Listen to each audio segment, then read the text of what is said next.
আপনার ঘটনার সাথে আমার ঘটনা হুবহু মিলে যাচ্ছে। আপনার স্বামী তো অনেক ভালো, অনেক সাপোর্টিভ, আর আমার স্বামী নিজ ইচ্ছে অন্য কাউকে বিয়ে করতে যাচ্ছে। আন্টি, তারপর কি হলো? এরপর হঠাৎ একদিন আমার ভাসুরের ফোন আসলো। কি মা হসপিটালে? আচ্ছা আচ্ছা, আমরা আসতেছি। আমার একে তো বয়স হয়েছে, তারপর তোর চিন্তায় 4-5 দিন ধরে না খাওয়া, আর এই যে আজকে ইমার্জেন্সিতে ভর্তি। সাথে বোন আমার, আমি জানি একটা মেয়ের জন্য এই ডিসিশন নেওয়া অনেক কঠিন, তারপরে একটু বোঝার চেষ্টা করো।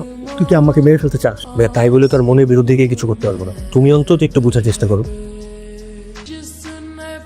লাইফে এরকম একটা সিচুয়েশনে করবো কখনো কল্পনাও করি। আমাদের দুইজনের হাসি খুশি জীবনে হঠাৎ করেই কেমন যেন নিস্তব্ধতা নেমে আসলো। বিয়ের কাজ শেষ, সবার মনের আশা পূরণ করে দিয়েছো। কিন্তু আমি এখানে যাবো না, তোমার মন খারাপ করার কিছু নেই। তুমি খান্না পেলে আমি সহ্য করতে পারি না।